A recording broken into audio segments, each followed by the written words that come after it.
Continuamos dialogando con el diputado Telmo Languiller acerca de los servicios que se prestan a las comunidades de personas mayores en Australia. Vamos a especificar un poco, Telmo, acerca de lo que ocurre en Victoria, que es donde tú actúas como diputado. Y bueno, también llegamos a Melbourne. ¿Qué servicios tiene el gobierno para ayudar específicamente a las personas de adultos mayores?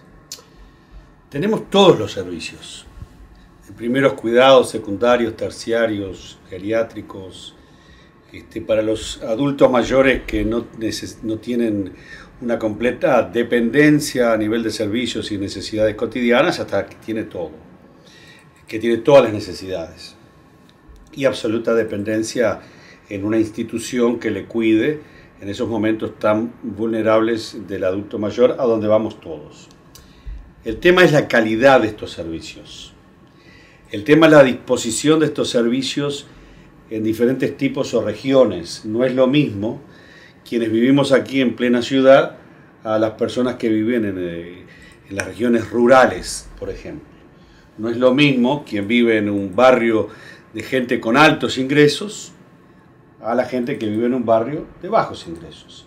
No es lo mismo el servicio para una madre o por una abuela viuda que vive en una vivienda pública o comunitaria al servicio de una señora que tiene todo un componente familiar alrededor y una familia bien establecida, digámoslo, entre comillas, con muy buenos recursos económicos y financieros. Es decir, hay variedad en la calidad de vida que pueden enfrentar los seres humanos cuando llegan a ese momento tan vulnerable. Y nuestro desafío como sociedad, pienso yo, como parlamento, como partidos políticos que tenemos que poner a disposición recursos, es ir cambiando nuestras culturas de financiamiento inclusive y tratar de financiar más a quien más lo necesita.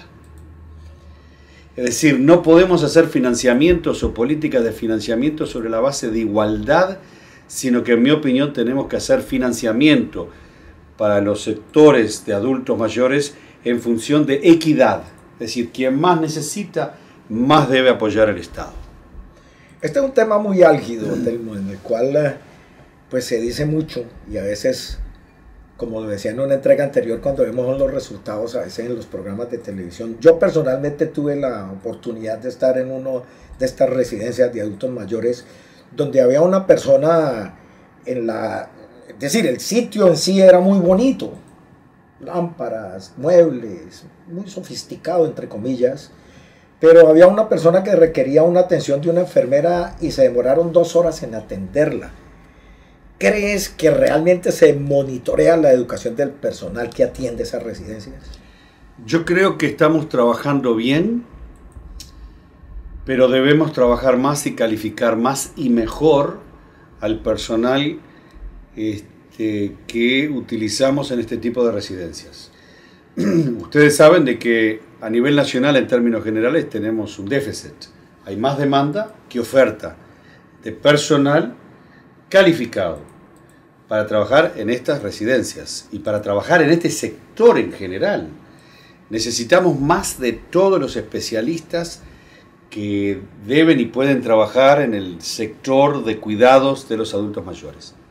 Primero. Segundo, en mi opinión, y es una opinión muy personal, habiendo visto habiéndolo pasado con mi madre, que en paz descanse, a mi madre le ofrecen un psicólogo, pero le ofrecen un psicólogo en inglés.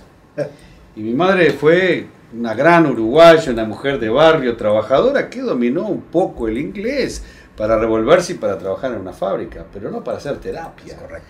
Entonces, trabajar con un psicólogo y con un intérprete, complicado, especialmente en esos momentos. Y yo diría, entonces, ¿qué es lo que pasa? Los servicios multiculturales, necesitamos gente que hable las lenguas maternas de los adultos mayores, porque inclusive la ciencia nos está demostrando que el adulto mayor que es bilingüe o trilingüe, cuando empieza a enfrentar esa edad vulnerable, particularmente alrededor de la demencia y de la enfermedad de Alzheimer, vuelve a su lengua materna.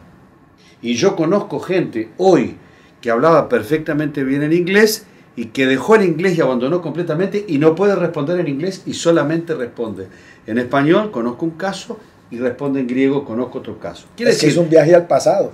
Que en esas instituciones nosotros tenemos que tener personal que hable las lenguas de la población nuestra. Debemos ser en la institución, del punto de vista de trabajadores y del punto de vista de personal, un espejo de la sociedad. Y por eso insistimos, las comunidades multiculturales, como los pueblos indígenas, de que podemos y debemos trabajar en comunidad, que significa comunidad cultural, lingüística, psicológica, y debemos trabajar en familia. Yo creo que a veces se piensa un poco más en los protocolos y en la forma como se define este grupo poblacional, que en su verdadero beneficio. ¿No crees que es una forma de evadir el enfrentamiento a la realidad que nos circunda?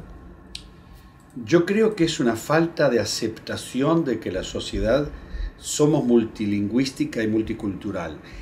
Y esa aceptación está gradualmente penetrando y entrando a las instituciones que tomamos decisiones como esta. Y por eso vuelvo a lo que decía antes. ¿Por qué he hablado en este Parlamento en español? Porque creo que la clase política, si le podemos llamar de esa manera, pero la dirección política del Estado y del país debe darse cuenta que hay una enorme diversidad y que cuando se trata de este tipo de servicios para los adultos mayores, como cuando se trata del servicio de salud en general, el aspecto cultural, el aspecto lingüístico entra y es importantísimo para la persona en esos momentos de tanta vulnerabilidad. Y yo lo he enfrentado a nivel de familia y lo he visto con los compatriotas y amigos que tenemos alrededor en la comunidad. Entonces, yo creo que tenemos mucho terreno por recorrer en este área, porque nuestros servicios, nuestras instituciones todavía no son el espejo de lo que es nuestra comunidad y nuestra sociedad desde este punto de vista. Y evidentemente, porque precisamente en las Naciones Unidas y las investigaciones y los gerontólogos y toda la gente especializada en esta materia nos dicen, es que para poder, el adulto mayor vive más y vive mejor cuando vive en familia y cuando vive en comunidad. Y eso incluye comunidad lingüística, comunidad cultural. Bueno, y se nos ha ido pasando el tiempo, por eso en la próxima entrega vamos a hablar de, como diría una película de Sergio Leone, de por ahí de los años 60, lo bueno, lo malo y lo feo de lo que ocurre en nuestra comunidad de habla hispana en Australia y el por qué no existen, por ejemplo, residencias de habla hispana en diferentes partes del país. Por eso los invito a que se mantengan en sintonía.